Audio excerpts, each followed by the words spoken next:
Hello friends, my name is Dain Miller. And I'm Niall Spain, and we're your fuck buddies. We are a dating and sex advice podcast where we take your sticky, sexy situations and we turn them into sexy, sticky situations. Simply put, we find questions either online or from our wonderful listeners on the topics of sex and dating. We answer them for you. I don't have anything to talk about in the opening. Do you have anything?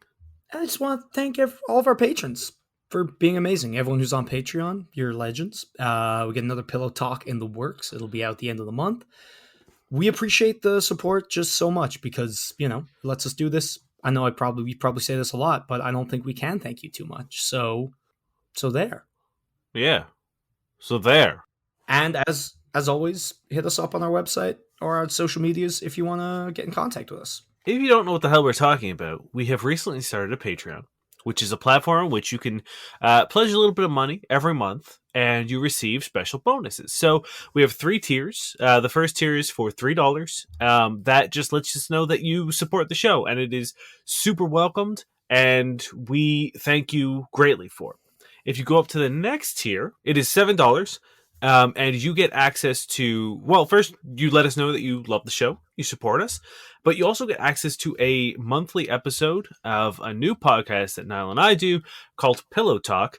And you get that once a month. At the end of every month, you get a bonus episode of us as a way to say thank you. And then the next tier above that is $13.50. And with that, you get access to Pillow Talk. You also get access to a priority question queue. So if you have a question and you're a member of this tier, when you send in a question, it goes to the top of the line and we will answer it before any other ones. So that is a great thing to do if you have lots of questions. There is also a very secret higher tier. I'm not going to talk about it. No, we're never going to talk about it until the one fated day. Yeah, until some lunatic does it. But yeah, we appreciate all the support and thank you. All right, you ready? Yep. Speaking of audience questions, one of our best, this is Agent Freedom Eagle, and they're coming in hot with a 2-parter. Part 1. I recently came across a recommendation for a book called How to Not Die Alone with this excerpt, and there's an excerpt. I haven't dated for a while, so I'm not sure if a book like this would help. While I read self-development books, I haven't read any when it comes to dating and or romantic relationships. Have either of you read this book, and do you think it's worth looking into? Now, I haven't read the book. It's How Not to Die Alone by Logan Ury.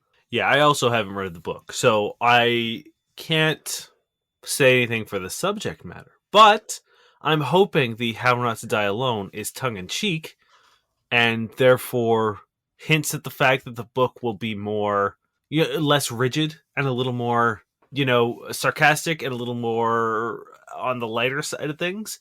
And on the flip side, I'm really hoping it's not an actual book that's like, hey, follow these steps and you will not die alone. Because I feel like that might be not a great start. Mm-hmm. So I read the excerpt is basically about, it's like titled that basically like the spark is like your biggest nemesis while dating. And it basically goes through like 3 things. It's like when you meet the right person, you'll feel instant fireworks. That's a myth. The spark isn't always a good thing. And also that if you have a spark, it doesn't necessarily mean your relationship is viable, which I don't necessarily agree with. Like we've talked about before, or I don't disagree with necessarily, because we've talked before about how like, yeah, you'll see someone and you'll find them attractive, but it's when you really get to know them that you'll either find them more attractive or less attractive. 100%. I think we all know that like you can find someone attractive and then they can also not be great, Yeah. So the spark is not always a good thing, necessarily. And thirdly, that like, yeah, you can't base a relationship around just this, like, you might have really good chemistry, but if you guys don't gel and if you're not in the same wavelength, if you don't treat each other well, that relationship isn't viable. So like, I don't disagree with any of the things they're saying, but I also don't think any of them are they're not really breaking the mold here. Like we know these things, right?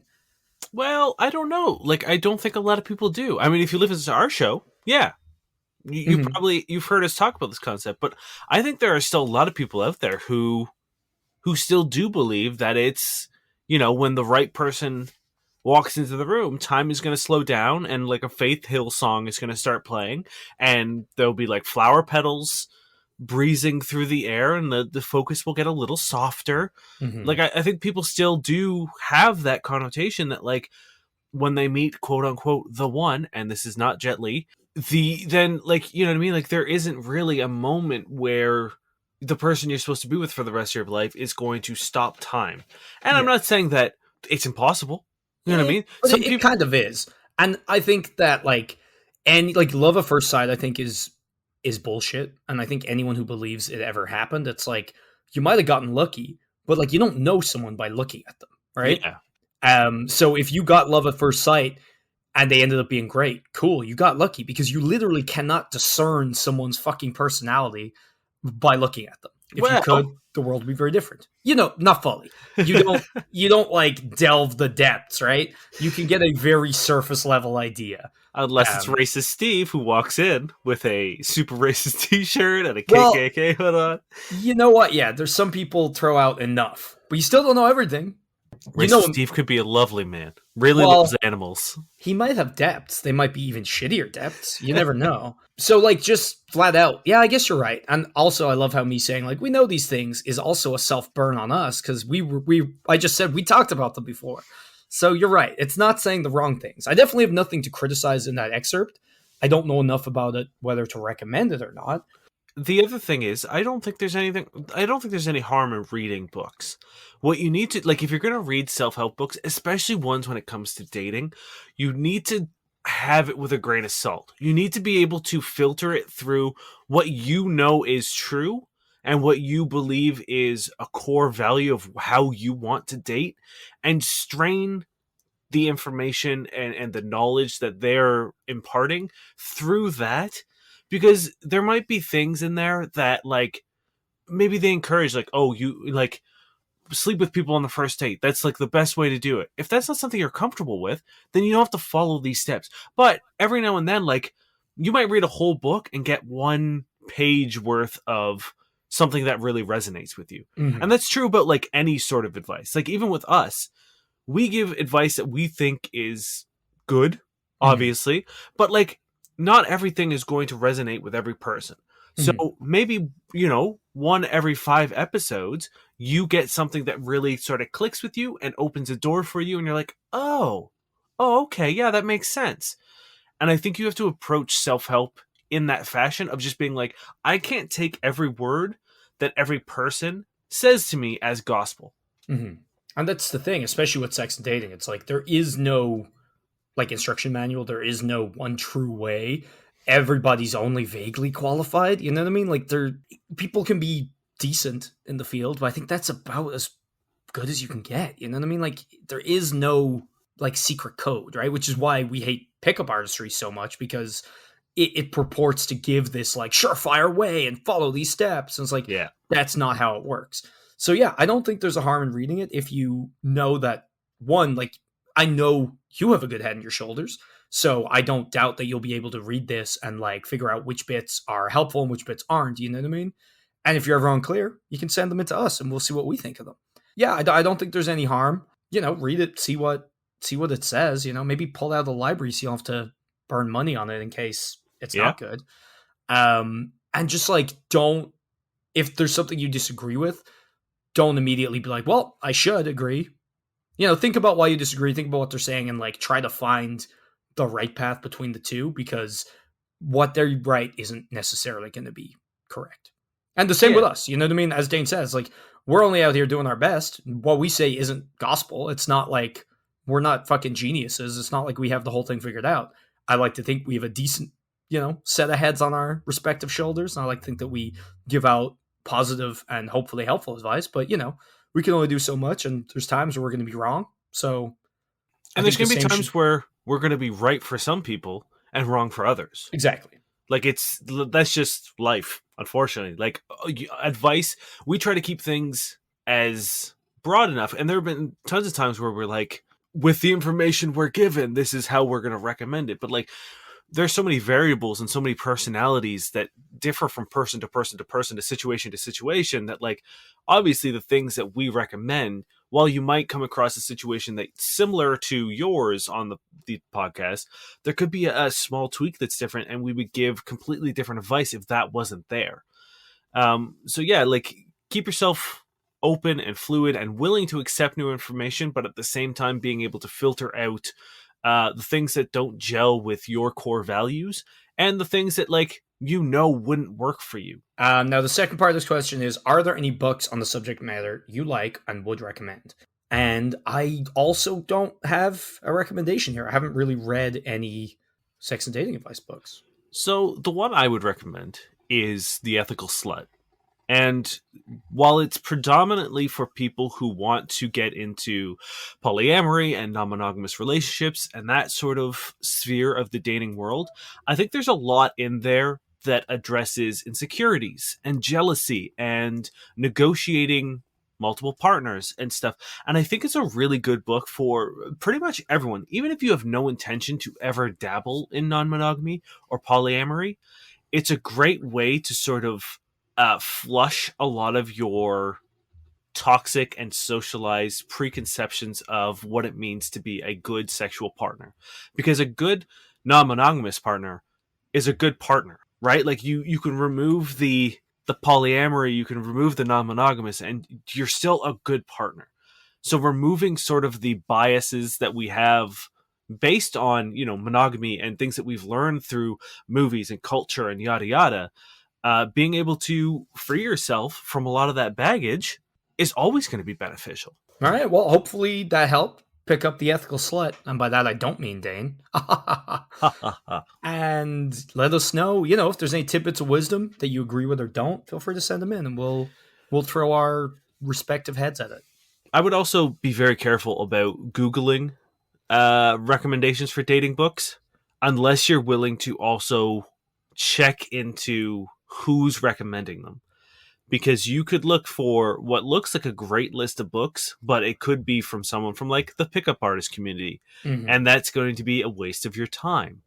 Or they could be, men's rights activists or, any number of like toxic communities or communities that have a very skewed perception of things.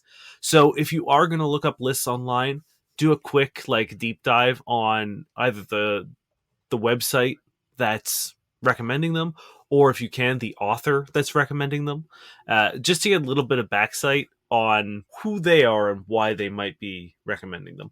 Yep, 100%. And best of luck out there. You're awesome, so I have zero doubts that you will do great. Yep. This comes from OT Deep in Soju. Okay. And they say, how should I, a 22-year-old female, tell my date, a 23-year-old male, about my skin issue? So just my legs and butt mostly. I have really bad acne scars, and the acne is still ongoing even if I'm getting it treated. Little squiggly emoji face. I'm deeply insecure about the scars and acne as well. I'm afraid to get naked in front of him, and I think we'll have to do that sometime soon. How should I tell him? What if he gets grossed out? What should I do? That's tough because I feel like we've had similar conversations where it's like sometimes it's better not to do the telling because out of context and with your imagination to guide you, the problem can always seem a lot worse. Yeah. At the same time, I don't, you don't necessarily want to take someone by surprise in an intimate moment like this as well, or like have them say the wrong thing, or I don't know if you're going to feel comfortable not bringing it up because you're probably going to be thinking, is he looking at it? Is he disgusted? And that's going to ruin your sexual experience too, even if they don't say anything. Yeah. It's tough because I could go either way on this one, right? You know what I mean? Where like you leave it and see if they say something and just kind of deal with it because it's like acne's not a foreign concept to people. Mm-hmm. Everybody knows people who have acne and acne scars, and the only difference is that it's somewhere a little bit more intimate. If I don't know, if you guys are talking about stuff, I feel like there might come a moment where they're talking about insecurity or a skin thing, and you could just drop it and be like, oh yeah, I have like really bad acne, but it's very annoying because it's like on my legs, on my butt, like fucking typical, ha ha ha, and just kind of like bring it up in that way so that you're telling them, but you're not warning them. Yeah. You're like, hey, just a heads up, I need you to know about my butt acne. Mentioning it in a like it exists way as opposed to a I'm warning you about it way, I think is definitely the way to go if you pre-mention it. What do you think, Dain? I think I would appreciate the heads up. If we were getting hot and heavy, I don't think you should bring it up until it's going to happen. Right? Like, I don't think you guys should be out for drinks and be like, "Hey, just so you know, I certainly don't think you should mention it over text," because as Niall mentioned, it's like when the imagination is let to or allowed to run loose. If someone says, "Oh, I have acne scars and acne on my butt," I'm gonna think worst case scenario. If you're Mhm. telling me ahead of time, and whatever that means for me, and whatever it means for your partner, like, you know what I mean, like, it's a very sliding scales of things of people. It's never gonna work out, and it's probably not as bad as someone is going to imagine. Mhm. So I don't think putting that out into the world is the right way to do. But on the flip side, depending on how close the acne is to your genitals, I would really appreciate a warning, or at least a heads up, if we're about to like have sex, that that's not something I need to be concerned about. 100%. And that is kind of what crossed my mind is like, if someone knows what it is, they're going to be a lot more accepting. Whereas, like, you don't really want someone midway being like, hey, do you have STDs you need to tell me about? Yes, exactly. I was once hooking up with someone, and she had what I thought might have been, I don't know, like a cold sore or something on her lip, and she was like trying to take my trousers down and just go for a blowjob, and I had to stop and awkwardly be like, "Hey, I noticed this thing on your lip. Like, I just want to like talk about it before we do anything, because got to protect the junk at all costs." Hmm. And she'd gotten her lips like injected like just before she came over, and like she like showed me the thing, but like it took all the wind out of the sails and it was very awkward. And like then she was like, "What, you thought that I would do that?" And I was like, "I don't know," which I didn't. And it all ended up fine, but like at the time, not the best way to go about it. Definitely took the wind out of the sails a little bit. Now, would you think, and this is just me asking you because I'm curious, would it be had been different if she had offered the information prior to, like, if you guys are making out hot and heavy, and she's like, "Oh, hey, just so you know, I just got my lips filled. That's what like this little bad Oh boy yeah, is." 100%. Yeah. So I Because think, like yeah, me having to call her on it, and then her having to like explain, and then her getting upset that I asked, which was kind of weird. Just the whole thing, like it wasn't the most smooth, because also in a sense, I'm kind of saying, "Hey, do you have this thing?" You know what I mean? And yeah, then she was like, "Oh, you thought I had that," which was stupid because it's not a moral judgment, but you know what I mean. People can get insecure about these things. I get it.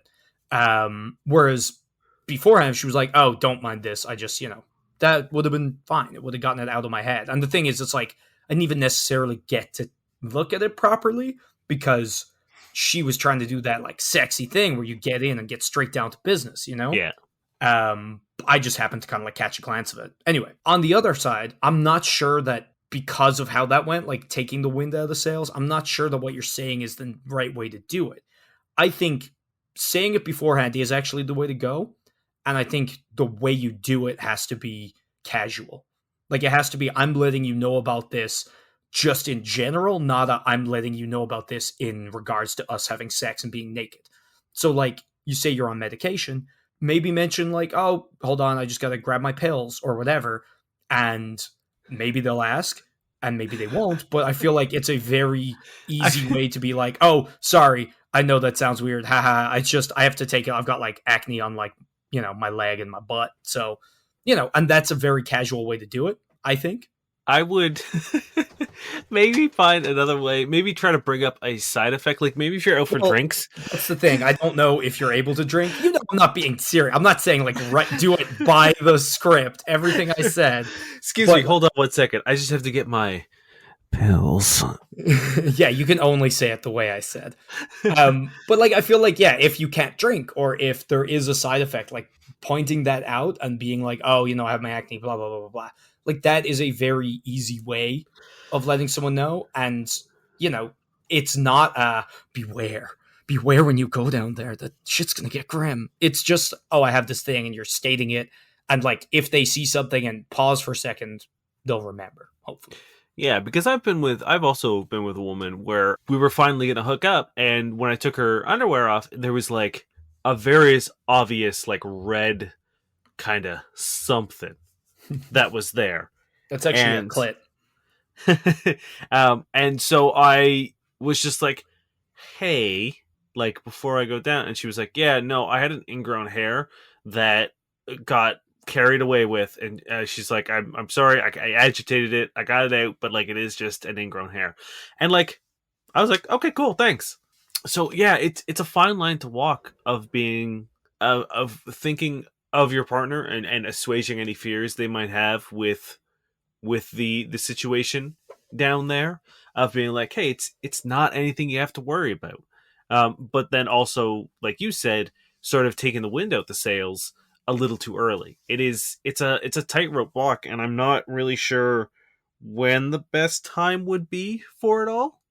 So it's funny. I had a like my ex when we started hooking up. It had like gotten to the point where I thought we were any day now we were gonna fuck. And one time I'm like, oh, you want to come back to mine? And she like got really weird and like bailed. And I was like, oh no, like did I do something wrong? And then like the next time we met up, it was kind of the same thing. And it turned out she had an ingrown hair, like just kind of like off to the side, and the same kind of panic where she was like, I don't want to explain it, don't want to show him, like he'll think it's a wrong thing. So this is a thing I think people deal with. Obviously, different to your case because scars are more permanent. But you're helped by the fact that, like as I said, people know what acne is. People know what acne scars are. You see them everywhere. Most people have dealt with it at some point. But I think both of us are agreed that not telling him is not the way to go. Yeah, no, this is not something that he needs to find out on his own. Mm-hmm. Uh, I think we're kind of on the fence as to like when and where and how. That I know that's kind of the question, but it really, like, you really do have to sort of feel it out. You know what I mean? Like, if you have the opportunity, as Niles mentioned, if something like that comes up, that's your chance to slide it in. If it doesn't come up and there's no natural way to bring it up, I think there's no harm in saying, while you guys are hot and heavy before things progress too far, just being like, hey, just a heads up, I do have acne and acne scars on my legs and my butt. Nothing to worry about. Maybe even just like be like a little honest, be a little vulnerable with each other, and just admit, like, just be like, hey, I do have something I'm insecure about. I just want to, like, kind of let you know about, and just be like, yeah, I have acne scars and I have acne and it's localized here and here, and like I think that's part of being a good partner as well, is 100%. vocalizing your concerns, and hopefully they'll be there for you, and most importantly they'll know it's something that you are insecure about, and hopefully will then make extra care to not be a shithead, and I don't think there's any harm in that, and if they're weird about it, you're doing yourself a favor by weeding this person out early. I've had multiple sexual partners who have told me something, usually health related, prior to having sex. And it was usually like almost immediately before we started having sex. Like, I remember there was one woman who had like an intestinal issue, like she had surgery or something when she was younger. And she was like, hey, just so you know, like, I can't fold my legs back. So like if we're in missionary, I kind of like, you can't really like bend and fold me too much because it really, really hurts. And I was like, okay, great. Thank you for letting me know that, because I would hate to do that. Otherwise, I've had women tell me, be like, hey, so there's another issue that I have. Like, I don't remember what it was called. They told me at the time, of being like, sometimes I have vaginal bleeding. And so if you do notice blood, I like, don't panic. I'm not on my period and you're not hurting me. It is just a thing that I have. And if it's bad enough, we may have to stop. And I Mhm. was like, of course. Yeah. I was like, do you need me? And then like I opened dialogue of being like, if I notice it and you haven't said anything, should I mention it to stop? Like, is it something that will do, like, Yeah, like, will you feel like when it reaches a point, or do I need to alert you? yeah. You know what I mean? Like, Because I yeah, was like, last thing I things a want to do good partner would is, do. yeah. So and at no point in time, granted, I can't vouch for every man ever, but as opening into a sexual relationship with someone, even if it's one time, if there is something pertinent to your your health or your well-being, or even just like the base enjoyment of the Mhm. act, which Like your I comfort. exactly, I don't think there's any harm in putting it on the table, because at that point in time, they will sort of show their colors.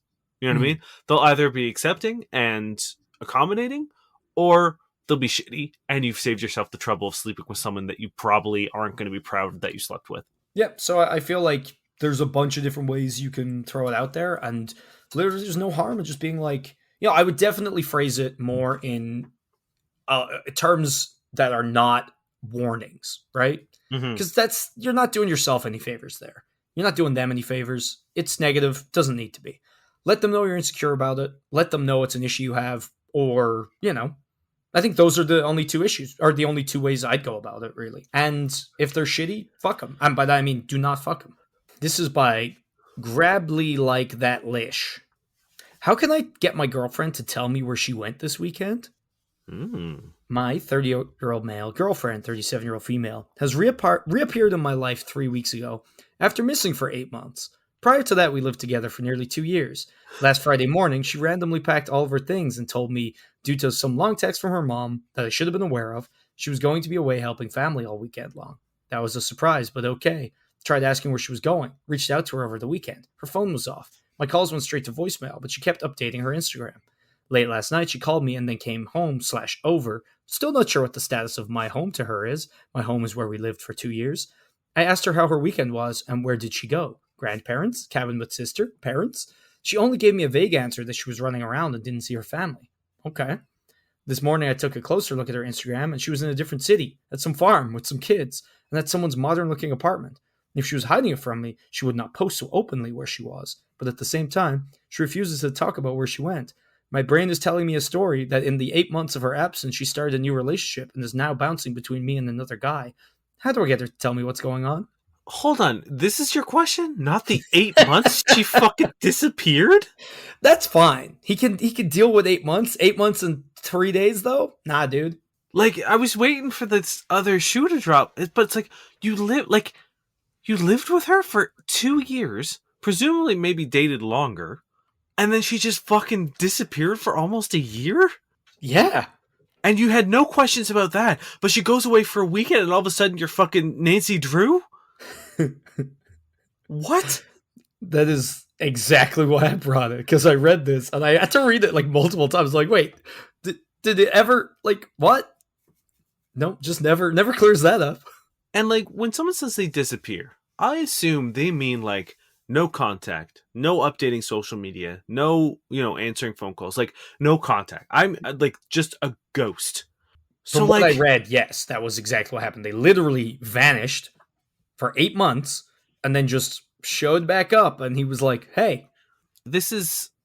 Also, like, we talked about this before. Are you sure it's still your girlfriend? Well, I know you're asking if the relation still exists. I'm asking, is it still your girlfriend in the mortal sense that she hasn't been taken over by some sort of, I hate to keep talking about it, but eldritch being? That's fair. Has she been body snatched? It's possible. Yeah, I feel like this weekend is far less of a concern than the 8 months.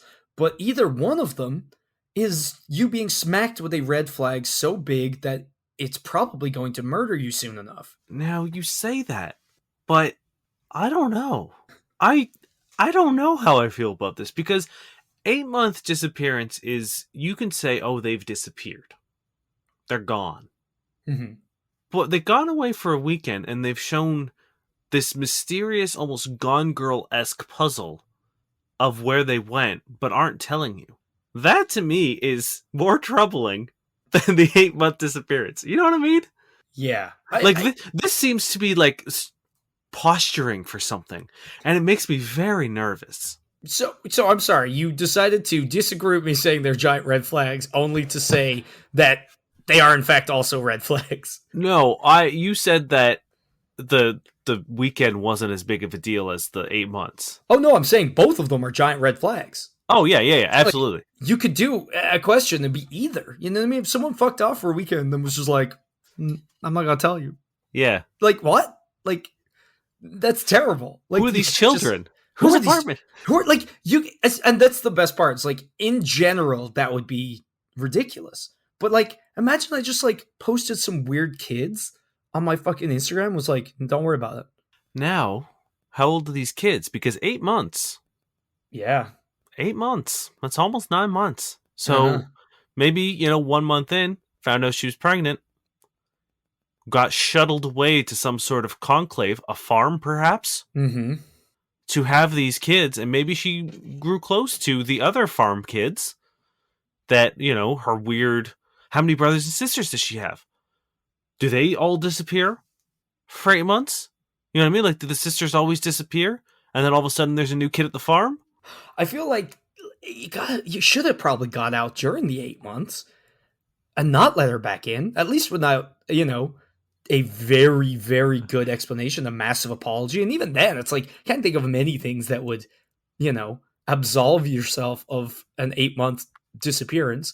And even then, a weekend disappearance, 100% like obliterates any apology they just gave. I can't stop thinking about these kids. Are they okay? Are they allowed to leave the farm? That's the thing. Are they raised for a purpose? Are they what? They're farming? This kind of reads like, a thriller. This is like some Gone Girl shit. Like Yeah. 100%. Gone Girl 2, The Gonest Girl. God harder. Gone harder. Too gone, too furious. Yeah, I mean that's the thing. I my patience for people who ghost me, like even if we haven't gone on a date or we've gone on a few dates and you ghost me for like 2 weeks, I'm pretty much over you. Like, Yeah. like you know what I mean? Like unless you come back with a real good reason as to why you couldn't respond to a text that takes 30 seconds, Mm-hmm. I'm done with you.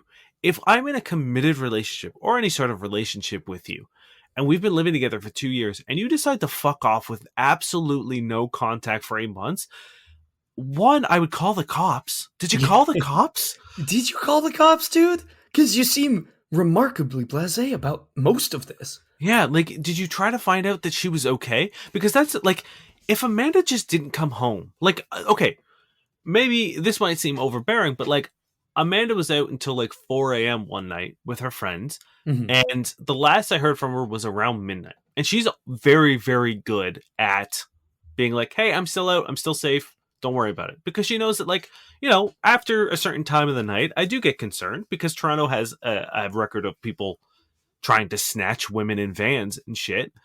So she's very good at checking in every now and then, just being like, don't worry, I'm still safe. And that doesn't mean like I'm monitoring her or I need an update as to like where she is or who she is or that she has to be home by a certain time. She can stay out as long as she wants, as long as I know she's safe. You know what I mean? Like, and to be fair, most people do this with, if not their partner, then a friend. You know what I mean? It's not unheard of. So if one day Amanda went out, even if she was at work or, she was like, oh, I'm going to go get some groceries and then didn't come home, I would lose my fucking mind. Like, Yeah. I would be so worried and so scared and so sick with, like, thinking of all the terrible possibilities that, like, I would call the cops. Like, the first day she didn't come home, I would call the cops. Oh, 100%. Or I would call, everyone I knew she was out with the night prior and all of her friends and be like, have you seen her? It's like, Yeah. I don't care if she's on the verge of breaking up with me and doesn't want to see me. I just want to make sure she's not dead. We can figure out everything else after that. You know what I mean? And like the funny thing is, like, even I saw like a missing person thing Toronto police sent out during the week, and there was like a big thing on it being like, remember the 24-hour like call-in thing is not real. So if people go missing, make sure to report it once it's, an issue. Because like that's a TV bullshit thing. Like people have an idea of when it's not okay for someone to have come home, Again, someone went to the groceries, they've been gone for 5 hours. That's not normal. So you called the police, they're not going to tell you to fuck off. So did you call the cops, dude? Anyway, back to the question. How can he get her to tell him?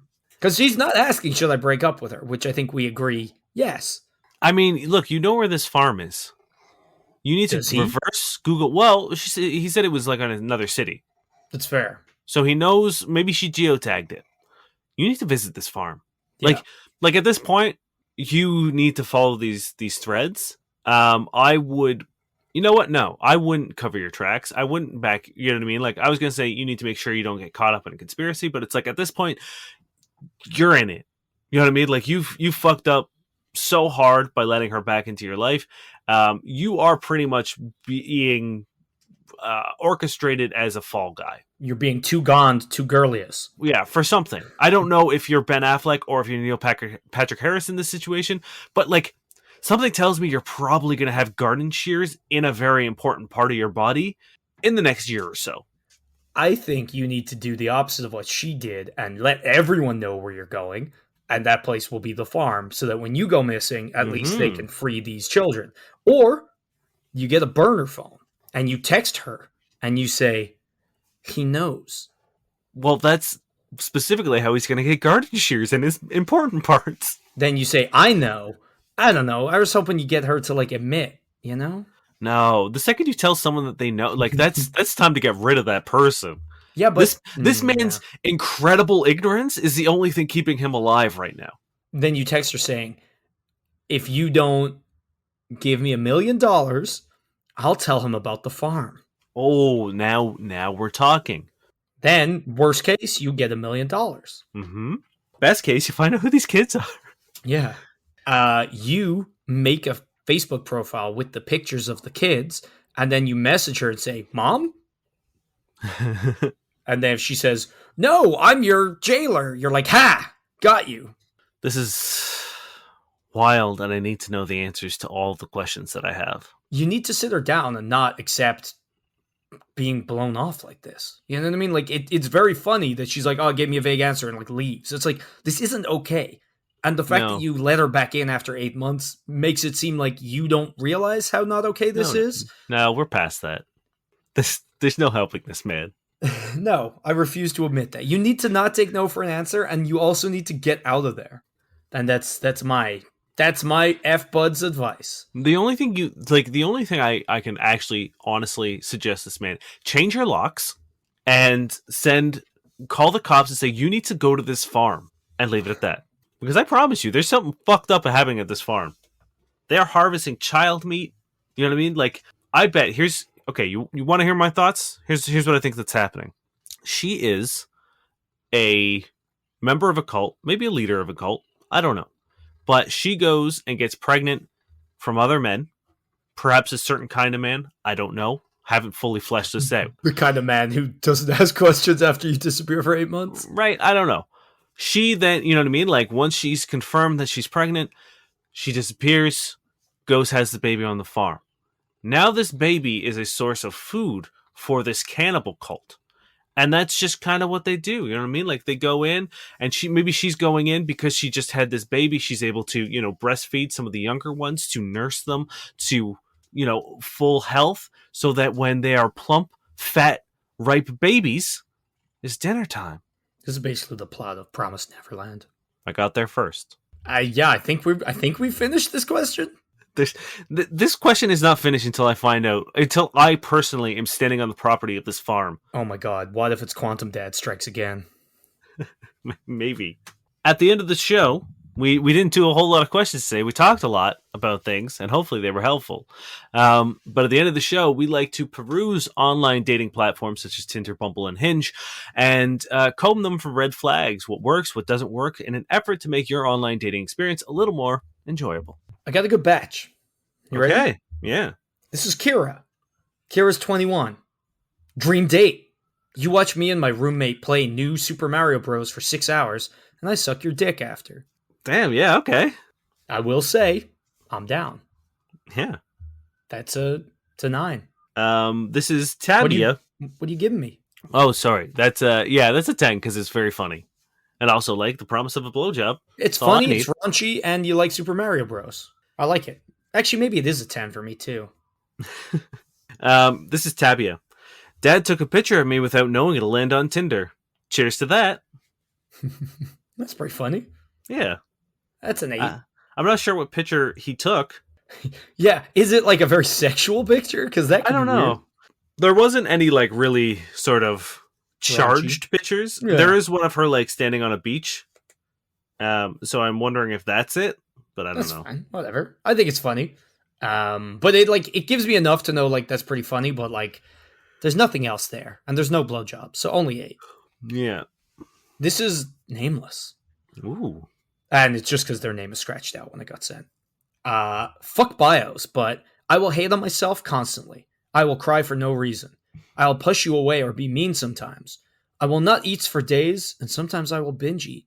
Most of the time, I'm not affectionate, but when I am, I'm too affectionate. You'll probably hate me, but I don't want to have sex with you. I want a relationship. Games, anime, and horror films. I mean, we've had this so many times in one way or the other of just being like, cool, you've announced that you're a terrible person and not any fun to date. Yeah. I'll be very bad one way, but if I'm not, I'll be very bad the other way. It's like, Yeah, what? I have no good middle ground. I'm either too much or too little. she does sound very much like a cat. Damn, Is and she, you do love cats. is she a cat? Because Should the you? whole, like, sometimes I won't eat. Sometimes I'll eat so much I'll throw up. So, Mhm. you know what I mean? So when I'm affectionate, I'm too affectionate. I won't leave you alone. But most of the times I will scratch you. This I will is a push you cat. away or be mean sometimes. But do cats hate on themselves constantly? No, cats love themselves more than anybody loves themselves. That's true. So it was almost. And all cats want to have sex with you. Ugh. Yeah, it's a 0. Yeah, it's gonna be a 0 for me as They well. couldn't be any less attractive, or it could be, but it's you know. This has like really well, I'll just read it. This is Jamie. I spend all my time making weeb art and thrifting. Soft bean energy. Here to find friends, photography models, and casual flirting. Polycurious, and then a couple. I think they're horoscope signs, and then INFP, and then NW1. Oh Which I don't. god, it's a new one. I don't know what that is. I like soft bean energy. I knew you would. What's Weebar? Weeb art. Oh, Weeb art. I like that too. I feel like the star signs and the INFP bullshit, it's so prevalent that it's stopping being as much of a red flag as me. It's just becoming background noise. Mm-hmm. Like a 7, a 6. I would want to match with her specifically to be like, hey, the fuck soft bean energy? Is that good? Yeah. Do I want bean energy? What was it? NW1 as well was the thing? Yeah, it's an enneagram personality type. No, it's a area code in England for Camden Lock. So she is, in fact, a postal code. 9W1 is a area Oh, code? I think you said NW1. No, 9W1. I might have said N because 9 starts with an N and my brain is a monster. Mm-hmm. Yeah, it's like an enneagram. Okay, well, they're hardworking, creative, and friendly. That's good. It's good to know. Yeah. Yeah, it's like a 6. Yeah, I'm going to give it a 6 as well. I don't love it. I don't hate it, This one also has their name blurred out, but it's great. On the topic of nude photos, I'd like to remind you of a little story. In 1912, a girl had a nude photo drawn in a sketchbook by a random dude that no one's ever heard of. The drawing gets locked in the safe on a boat. The boat sinks, and her nude picture still ends up on TV 84 years later. So no, I will not be sending nudes. No one is safe. Also, I have 3 cats, 170 centimeters tall, dyslexic, and loves brunches. Okay. I enjoy that she goes roundabout way. You know what? I like this. It's funny. Yeah, I'm gonna give it an 8. Yeah, she got some very tall cats. Yeah, that's what worries me. Maybe that's her friend at the start. 170 centimeter tall cat. Yeah. Yeah, give it a 9. It's funny and like it's obviously not very serious. This is Caroline, not looking for hookups. Winky face. Ooh. Dog mom, Averoid lover, enemy number 1 of olives and slow walkers. I've recently started running and can't help but feel like Phoebe Buffet. I'm into greasy food, beer, whiskey, hiking, Brooklyn Nine-Nine, and hating season 8 of Game of Thrones. Brazil and Canada flag. I also hate olives and slow walkers. So points there. What's I like pretty much all of, Averoid? I was just about to ask you because everything else was pretty good. How do you spell it? Oh, it's a plant. And she's an Aroid what? Lover. Oh. Big fan of these little guys. These little green boys. What if she just missed an N and it's an android lover? Well, she'd be missing 2 letters. It's not A-R. Oh, you're right. Android. Yeah, I like it. What does the winky face mean? Yeah, I thought that was the whole profile. And I was like, damn, that's some solid mixed messaging. I like it. Yeah, not looking for hookups. Wink. Because don't usually know. when you wink, that means that what you're saying isn't true. Yeah, maybe they don't understand, or maybe it's just they're making the joke that like most people who are like, "Oh, I don't want to hook up," are the people who are then like, "Hey, go back to mine." I don't know what Caroline's up to, and I'm confused. But I feel like we would bond quite well over our hatred of season 8 of Game of Thrones. Yeah, I like it wholeheartedly. It's a 10. I'll give it a 9. We got some good ones this week. Yeah. Are you ready for my finale? Mm-hmm. It's a Canada flag emoji. It's a fireworks emoji. It's a French emoji. Okay. And or like flag, French flag. And she says, Conor McGregor isn't the only person who can finish someone in 40 seconds. Damn. Okay. Not bad. I'm gonna give it an 8. I'm giving it a 9. I like it. Mm. It's funny. It's sexy. It's also a challenge. Kind of It is a lasts challenge longer. for sure. I'll And take it's the that kind of bet. challenge where either way it's a win-win. Mm-hmm. You got one more for me, or are we? No, that's it. Cool. That I'm glad we could finish on that in 40 seconds. In 40 seconds. Thank you very much for listening. That has been our show, friends. It has been an absolute pleasure to spend this time with you. We love you guys, and we love Josh Eagle and the Harvest Cities for their song Paper Stars. If you would like to support the show, once again, you can head on over to fbuddiespodcast.com or plentyofbeef.ca and visit our website. You can check out the Patreon section. That'll bring you to the page in which you could then pledge to become a patron, and we would thank you and love you forever and ever. If you're not able to do that, because we know the pandemic has fucked everything forever, and you don't have the extra cash, then a simple share of the podcast or recommendation to one of your friends, a review or a rating on any of the various podcast platforms would be also very much appreciated. And it only takes about 30 seconds and it's free to do.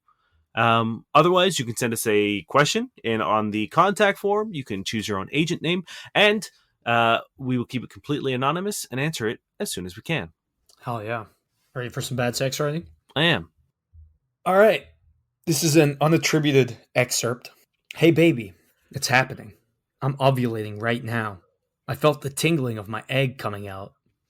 But the most obvious change to Felicia's body was from the woman who'd let me join her in the shower, was a full inch of waistline added from a burgeoning uterus filled with my bountiful overnight deposits. Imagining those seeds making her way into her fallopian tubes, seeking that most precious treasure of eggs, and bringing them to life within her flooded womb, I felt myself stiffen once more. Is this about the same guy who can tell people aren't virgins based on the stomach flatness? I assume they swim in the same rivers. Yeah, You know, in the same sludge pools. yeah, the same social sludge pool. That's not how it works, man. Women aren't just when you ejaculate inside a woman, it doesn't just get all stored up in there. They're not camels. They don't have fucking cum humps. Wait, women do have Humps? humps. Hmm? Women do have humps, as Yeah, lovely the lady IPs. lumps. Yeah, exactly. You fool. But they're not filled with fucking cum. I fucking hope not, at least. Because I believe they're talking about their butts and their boobs. Which, as far as I know, are not filled with semen. My humps. Check it out. I'm a man who loves a big butt. Will that change if we now acknowledge that big butts are just giant semen receptacles? Wouldn't matter to me. Butt's a butt. Butt is a butt, like the way you think. But what if it's just roiling around with other people's semen? Just a whole mishmash of semen, like Who cares? a semen jambalaya. We've survived this long. Who gives a shit? This is a fair point, and I appreciate you from talking me off this ledge. Yeah. You know what? I feel like you're okay. I'll be okay. It's the worst ending we've ever done. Is it? I'm still thinking about these kids on the farm. Yeah, that's fair. My name is Dain Miller. And I'm Mel Spain. We've been your Gone Girls.